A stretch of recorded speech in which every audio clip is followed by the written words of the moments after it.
On today's podcast, I'm going to be speaking with Stephanie Morgan and Scott Wilkinson, who are good friends. I hope you will all take away from this podcast what having one person in your life that believes you are drug sick, understands your needs when you are so ill, when even you don't believe you will make it through another day, will come in and help you like Stephanie did for Scott. She literally saved his life and brought him back from the pits of hell to a thriving life. Welcome, Stephanie and Scott. I'm so glad you guys are here because this is a story that has to be told. Stephanie, can you tell me how you two met and became friends? We met in high school. We became friends in high school. And then after high school, we actually went on with our lives. He did his thing, I did mine. And we reconnected back on Facebook. Oh, okay. Because I never even asked you two how you met when Right? you first came to me. Okay, so Scott, can you tell me what led you to being prescribed a benzodiazepine and an antidepressant, right? You were given both. Yeah, initially it was just an antidepressant. I was in my mid-20s. Basically, I was living an unhealthy lifestyle, drinking, smoking, not eating well, and I started to experience panic attacks. And they were becoming more frequent and more severe. And I just went to my general practitioner at that point and explained to him what I was going through. And after about a 10-minute conversation, his answer was, here's a prescription for Effexor. This should take care of it. And basically, that turned into a 15-year span of being prescribed different and increasing doses of antidepressants, and then They would treat your side effects, gabapentin. right. I started to develop side effects, restless leg syndrome, which they prescribed gabapentin for, or increased, if the anxiety started to come back, or whatever, they would increase the dosage on the antidepressant, or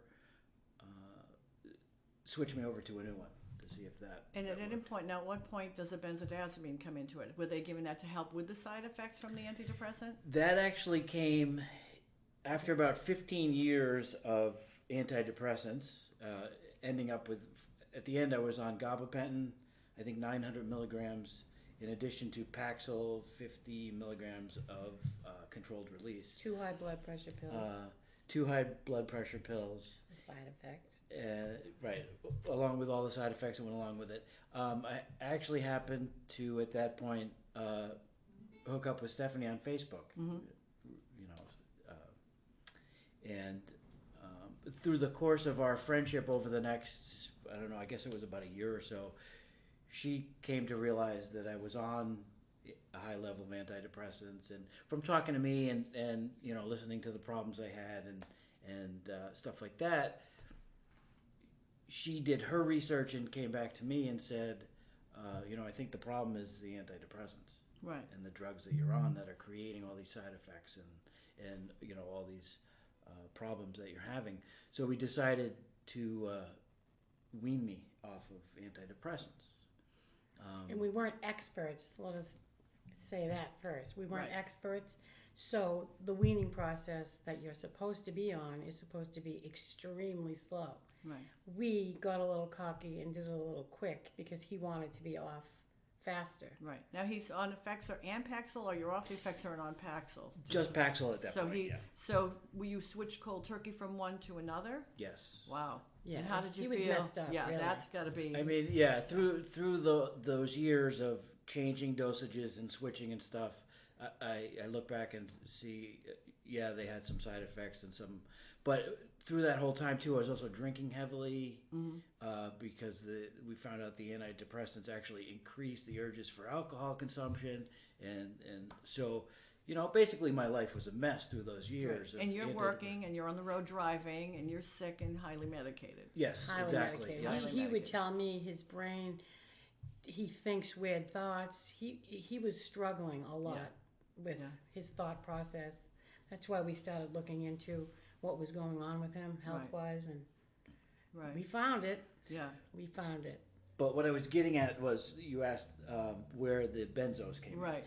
So after 8 months of reducing Paxil, tapering Paxil from 50 milligrams, I got all the way down to, I think it was around 8 milligrams in 11 months. Hadn't really felt any withdrawal effects. A little bit here and there Are you over still that course drinking of while you're time. weaning?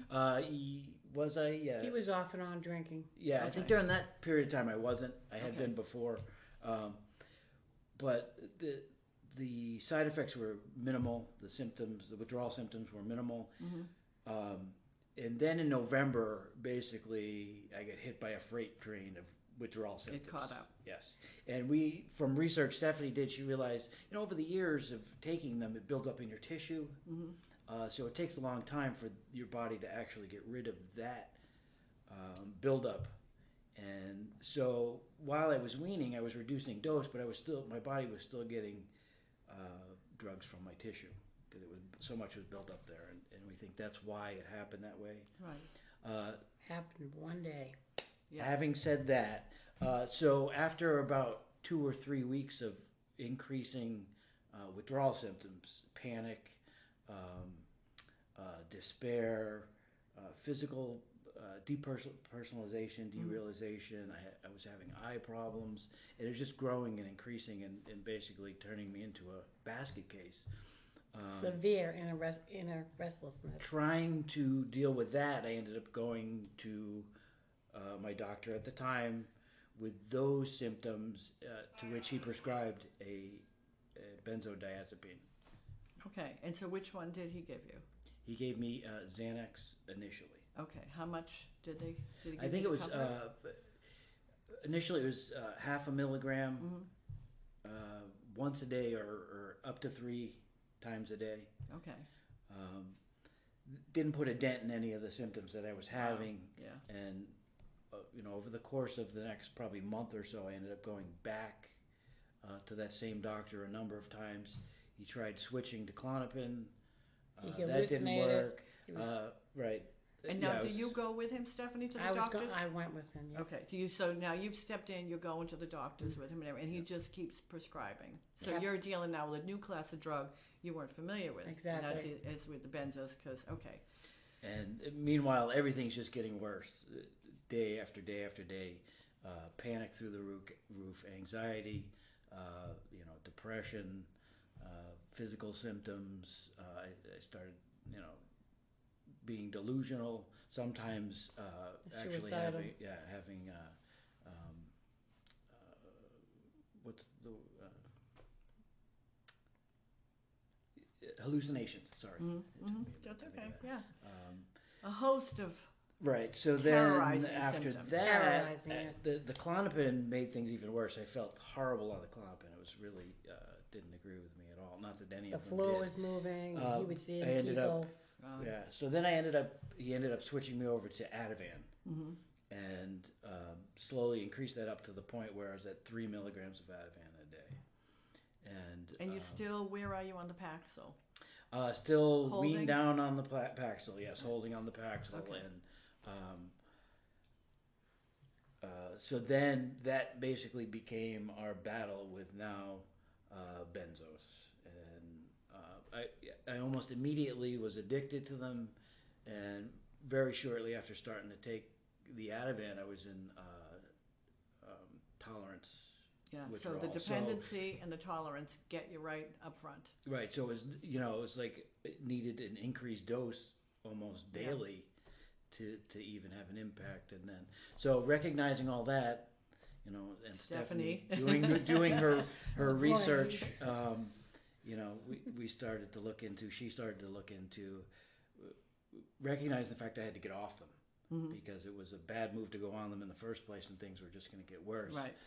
She stepped in at that point and started to do her research on tapering. Right. So where does I know he goes to rehab at some point. How does that even happen? Because you're researching and... Well, we had to go to the hospital because he was completely freaking out at that point.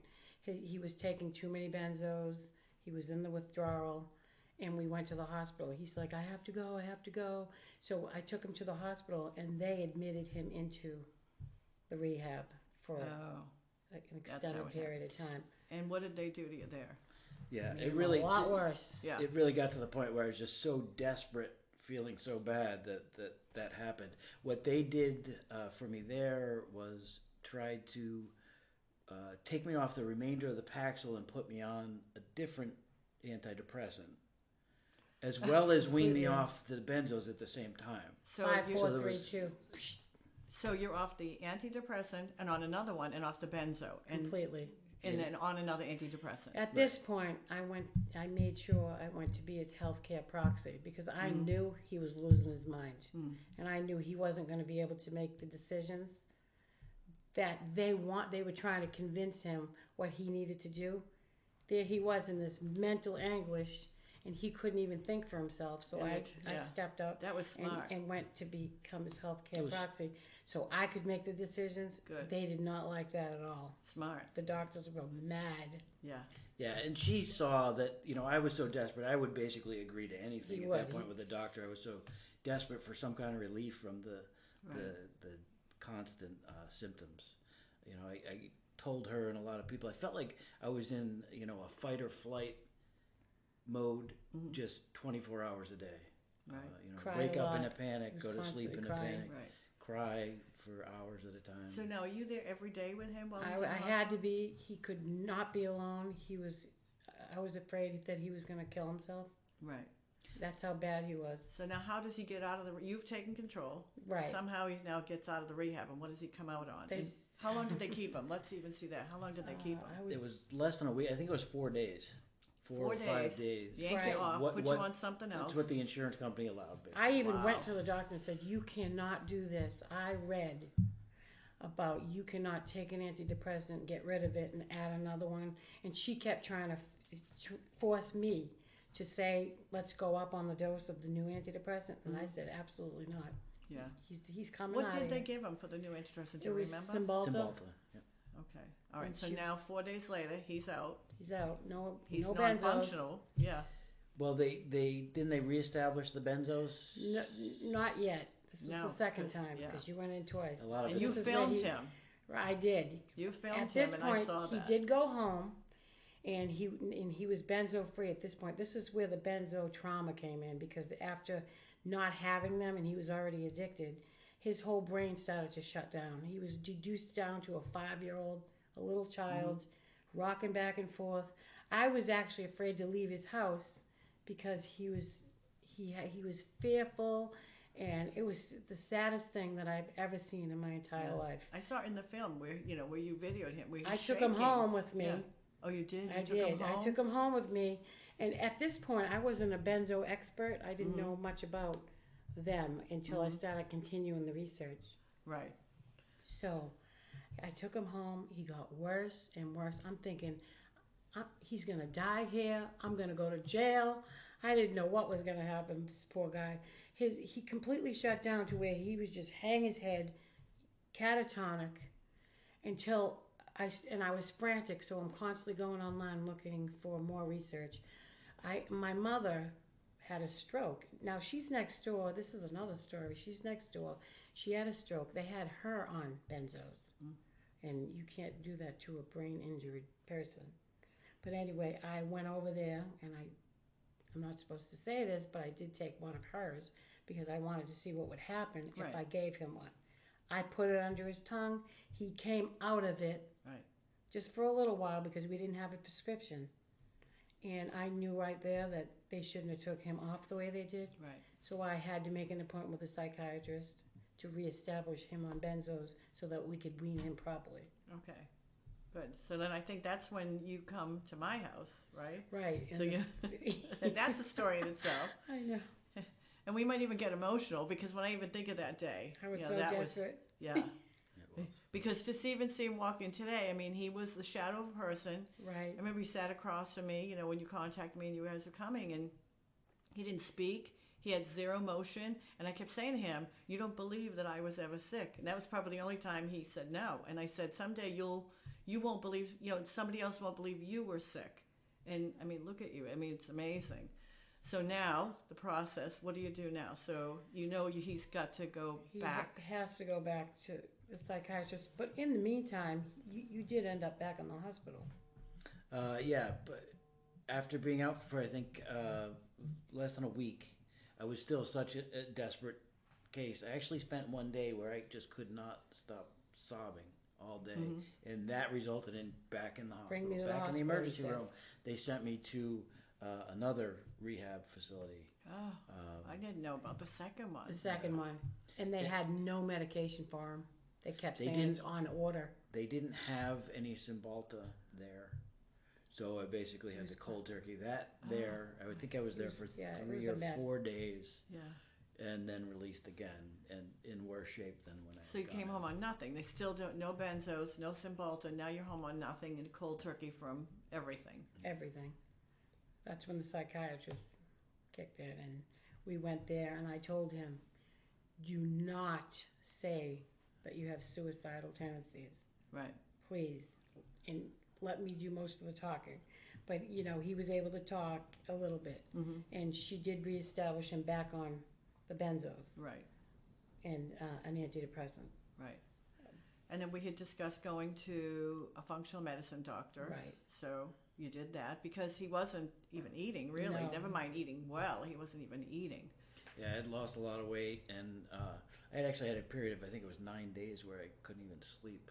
So I was in rough, physical condition as well. Right. Was that when you guys, so when you came to my house, he had gone to the second rehab? Yep, At he was, that point? right. Oh. He was already reestablished on the benzos so that we could wean him properly. Right. Okay. So what happens then? So now I know you take full control of everything. He's still working, right? He's still I had working. to force He's a him mess. to work. Yeah. I had to bring him. He could not drive. I had to force him to go to work because I knew he would lose his job. And the trauma that happened at work all day long, I had to spend on the phone with him because he kept calling me. I'm afraid. Right. I'm in panic. I can't talk to people. I can't look at people. So I would encourage him to go to, if you can, go take a walk. It was an area they could walk around his work. And he would do that. And I would try to calm him down all day long. Yeah. It was a lot of work. lot It of really was. And I had to assure him all the time that you will come out of this, you will be normal again, because he said, my life is over. I'm never going to be normal again. I'm mentally ill. He had all these delusions about himself, but every day, all day, I had to tell him, you will be okay. It takes time. And So you I would drive him drilled to it work. into his head. It's Drove him to basically work. he was. I know. Crippled. Remember, you would finally one day sent me a picture of him smiling. So we'll skip to all day. You drive him to work. You're on the phone with him all day. You'd pick him up, bring him home, and sometimes you had to go get him from work early because he just couldn't do it. Right. And He'd they were cry, good. and as soon as he got into the car, he'd cry the whole ride home. Oh, I It was couldn't sad. even have. I don't even know how you did it. And in the midst of that too, she was always constantly researching and Talking to people. right, looking Making for your food. nutrition was a big thing that she I was juiced always, for him a lot. Yeah. always trying to give me, knowing that was the one true Essential. thing that would help my body heal from it Right. and help me through the actual trauma of the withdrawal and the tapering of the benzo. Right. So you controlled his taper. Doctor let you control his taper. At this point, I She think thought she was in control, but I was actually in control. She Yeah. would send this prescription, and I would basically be in control of the cut. Mm-hmm. Right. And and Yeah. I had to hold the bottle because he would be so traumatized at times. He would want to take more. Right. Of But course, it because was he's suffering. rough. It was hard Yeah. work. Yeah. And then, so one of the questions, because you put so much time into helping him, well, I'm going to ask him first. Scott, how did this affect your family? Because I know you were married. You have a son, is it? Yes. So how were you treated then versus now? Well, the weaning off of antidepressants and all that actually happened after my marriage had ended. Mm-hmm. Prior to that, though, I can say certainly that the years I was on antidepressants and dealing with substance abuse had basically destroyed my family. Right. How is the relationship now with your son? It's very good now. Yeah. Yes. So he saw he's that you seen were- me through the entire thing because he was around when I was going through it, and and he saw me in withdrawal, and Stephanie talked to him a lot and explained a lot to him, and so that he could understand that it wasn't his dad's just going crazy. Mm-hmm. It was he's going through withdrawal from psychotropic meds, and they're very dangerous things, and Right. a lot of scary things can happen. Yeah. Now, Stephanie, so you're his caretaker, but you have a family. Right. So how did you've actually brought him home? You're feeding him. You're driving him to work. He's become a full-time job. How did your family handle It this? affected my family a lot. Yeah. They were sad about it, but they also understood. I would talk to them on a regular basis because when he was home, I would have to go over there a lot and spend a lot of time taking care of him and making sure he wasn't afraid. I would leave, come back, leave, come back. And they were sad. Yeah. They were. It was tough. But for us. angry? toll. Were they angry about your time being away? Because I know my family, They were. was upset. They were I'd angry. spend hours on the phone with people, which is why we're doing the podcast, and it took away from my own family. So- Yet we know how important it is. We're saving a life. That's here. what I kept saying. Right. I have to save his life. If he doesn't have me, he has no one. Right. And the condition he was in was torment, fear. I mean, horrendous. I lived that fear. I can remember once saying to an author of a book, I said, I believe these pills are a pill of fear. It caused a fear in me I couldn't even have imagined. That's what he said. I couldn't leave my house. My kids had to babysit me. I mean, how crazy is Yes. that, So now, Scott, I can see you guys. He's so healthy looking, but down the line, I got a text from you. He's had a heart attack, and he had 3 stents put in. So unbeknownst to me, one of the things I didn't know you smoked because you guys were on this healthy lifestyle. You didn't know. So tell us about that because, again, Stephanie comes in. And, my husband's had a heart attack, they want to shove the drugs at you, and he really couldn't take them. They made him sick. So what happened there? So you must have been petrified to even be back in the hospital. Yeah, absolutely. It took me by surprise, having Stephanie by my side was truly the difference through all that. At that point, we had opened the restaurant together. We were running the restaurant and been working on changing lifestyles and getting healthier. And one of the other things that Stephanie had done was research the high blood pressure medication that I was on and had been on for a long time. And I had actually,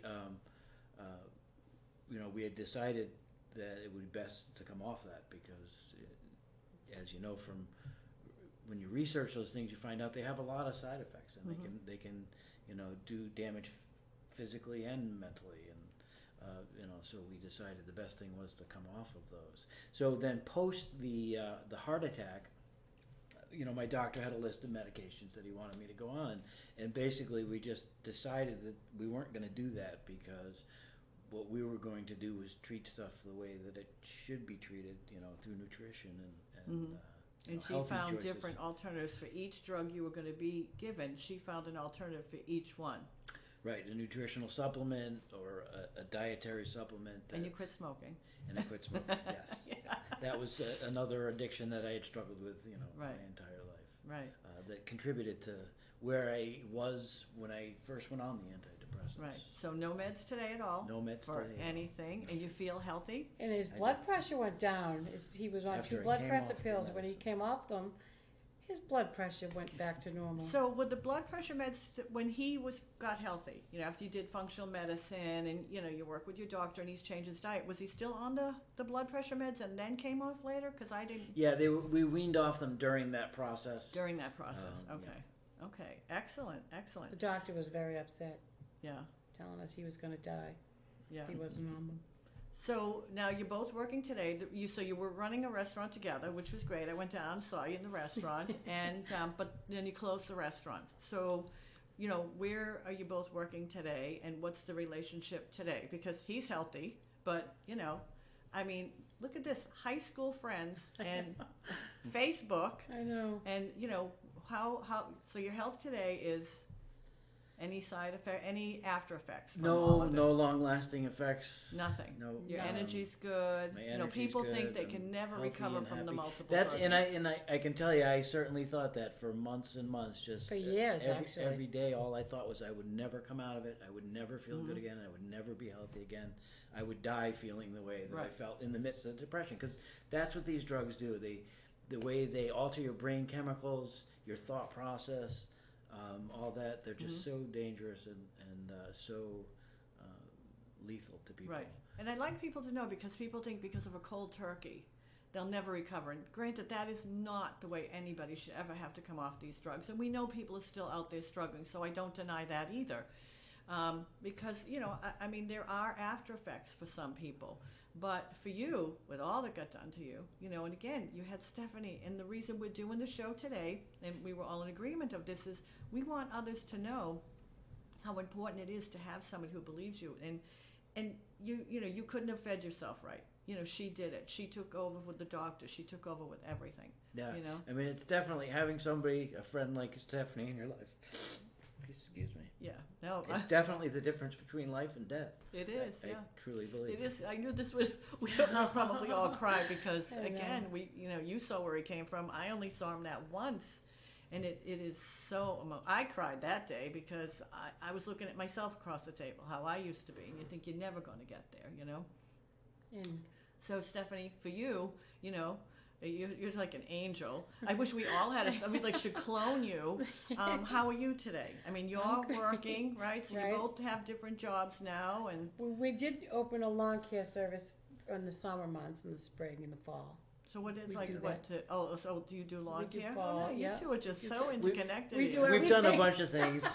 Since we sold the restaurant, we started a small handyman business and lawn care business. And basically, we're the best of friends, and we see each other every day, and we'll be, and we share the same passion for wanting to help other people out there that have been through what we've been through. Right. And it's funny because I had you guys on the list of people I wanted to do a podcast with. When she calls me up, last week, and she said, I felt like God led me to, we need to give back after all we've been through. I'm like, okay, it's time for do you want to do the podcast? So here you guys are. So if you could say anything to somebody who's considering taping or who's in the throes of it, or they've been off and they're sick for years, Stephanie, you're as the caretaker, what would you say to somebody so that if they could bring this to their family to listen to, to convince them, please help me, what would you say?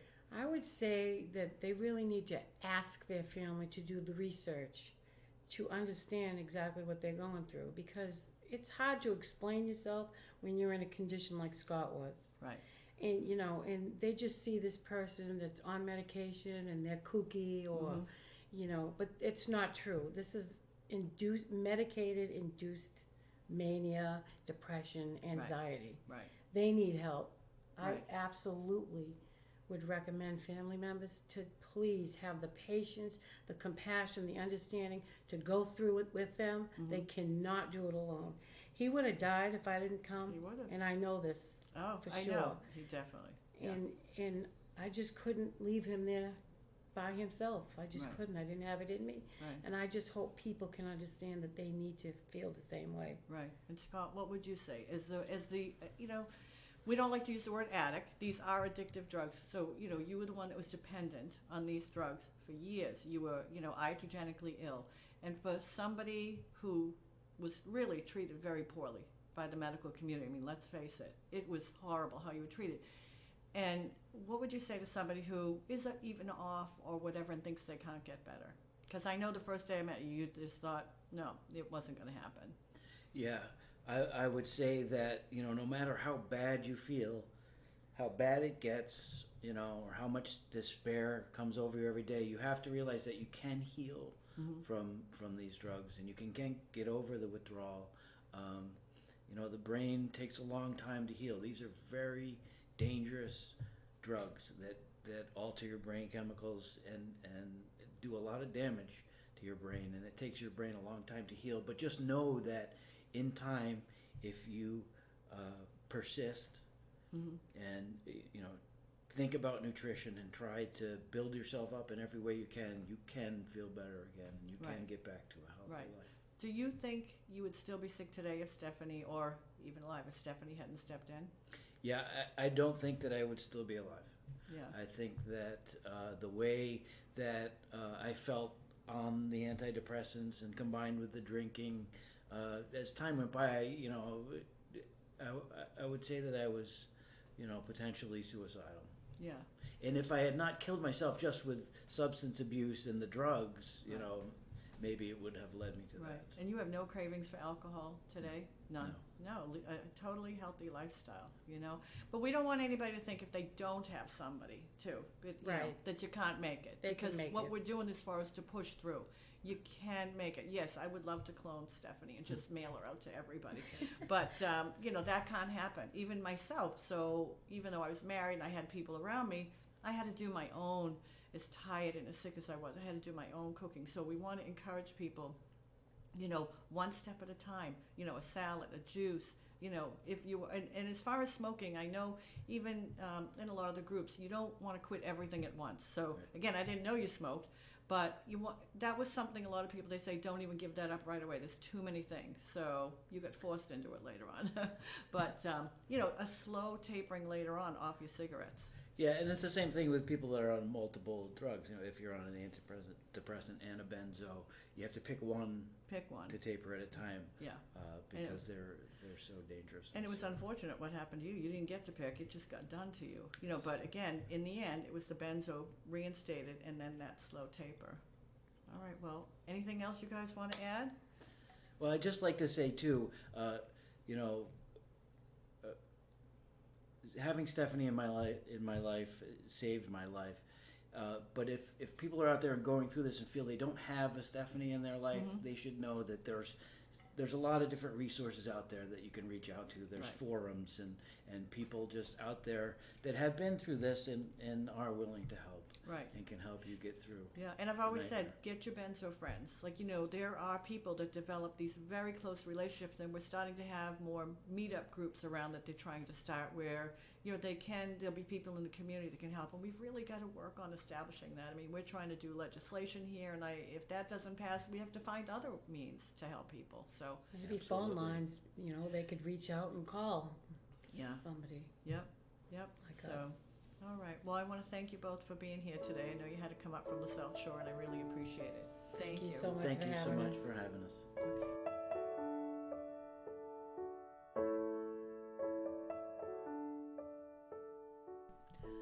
All right, Garrett. So Stephanie and Scott just left, and the whole point of that show for me was to let people know that just having support in your life is important, right? Because I had great support here with all of you guys around me. Yeah, I mean, I think with this one, we finally interviewed somebody that had they not had the outside person intervene, Scott wasn't going to make it. So in this case, it was a life-saving thing that he was able to find somebody that was able to look into what was going on with them, understand it, and help them through it, no matter what happened. Because I'm sure there were really bad days. I mean, they explained how rough it got, but I'm sure, you know, when you saw it in person, it was even worse. Oh, it was. I mean, the first time I met him, I was in tears at the table, looking at him across, knowing that used to be me. And how long have you known them? So I met them, I met Stephanie in church. You know, we used to go to the same church in Dedham, and back then I was not on the drugs, actually, back then. So that's over 20 years ago. Wow. Okay. You kids so it's were been little. a long time. Yeah. So I was still on the meds and still didn't know what was wrong with me. And I think even at church, people wondered what was wrong with me. And Why do you say that? What do you think people saw? I was becoming agoraphobic. I could only sit up the back of the church. I couldn't have anybody behind me. I had to have that escape. And actually, I remember I was just starting to learn, and I had brought a book to the pastor, and then when Stephanie reached out to me on Facebook, and then she came by with Scott. I mean, that was, she was learning. And I think she had said she's read a blog and saw my name, and it's like, I know her. So, because nobody saw me for years, you know, when I became so agoraphobic and I was in the house. But I think what came out of this is, we know from Cindy Samora's interview, you don't have to have a Stephanie, although wouldn't it be great to have Stephanie, or places where you could go where you are fed nutritionally well to get the nutrients in. So we don't want anybody to think you can't make it without somebody, right? Right. And I think that brings us to the next post-show topic, and they brought up nutrition a lot. And I don't think it's something that we've talked a lot yet in any of the episodes. Right. And I think when we originally were trying to map out where we wanted the podcast to go, you know, diet and nutrition we're going to be one of the first episodes. We haven't got to it yet. I think it should be, within the next couple, because Right. I think when we talk about recovering from this, it's always, a couple of years. It's, it's a lot of time, but I think people want to know, what can I do right now? And I Right. think diet's the easiest thing. Yeah, and we do have a nutritionist that listens to the podcast that's going to be coming on the show. So Right. that's going to be coming hopefully in the next few weeks. But one of the things I want people to know, we are all individuals, and they did go to functional medicine like I did. I mean, it took 5 years before I went to a functional medicine doctor because I still was not well, and I needed that individualized, run the test. What was I lacking? What had the drugs done to me? And so after they had left, we discussed that they, tests were run, what minerals he was low in, what vitamins he specifically was low in. They tailored his diet. That's why we don't always mention everything. They tailored his diet and his nutrition towards what those tests showed. So that was, I think, important. Yeah. So that'll be a big episode when we finally get to it. And interesting because they talked about that he had psoriasis, and he no longer has that. They healed his gut. So I would not have known that I had gut issues, but that was one of my biggest problems. I had to heal the gut and slowly deal with my liver. He had to do the same thing. So I think when people aren't getting better years down the road, we have to look at why aren't we healing? What has to be fixed in order to absorb the nutrients? Because I was not absorbing. One of my tests showed that I was malabsorbing. I was not absorbing any of the food I was eating. So with that, I think that's our post-show. Yeah, I think that's it. And, I think it's probably worth mentioning, too. I think every time that we've done one of these, as soon as we turn the mics off, people always think about other things that they want to say. Yeah. So I think it'll be interesting once Scott and Stephanie hear Yeah. what they said during the podcast to do kind of a follow-up and, complete the story. And the same thing with Yeah. the other people that we've Oh interviewed. yeah, they definitely. There's so much she immediately wanted to say, and Scott wanted to say. So we can always have them back on, and we'd love to have them back on because I just love seeing this friendship. And one of the things that they said before they left, they aren't just friends; they're family now. And he's invited to all of the things with her family, and their lives are intertwined now. And that's what one friend can do. Yeah, help you it was survive. an amazing story. Yeah. All right. All right. Thank you, Garrett. Thank you.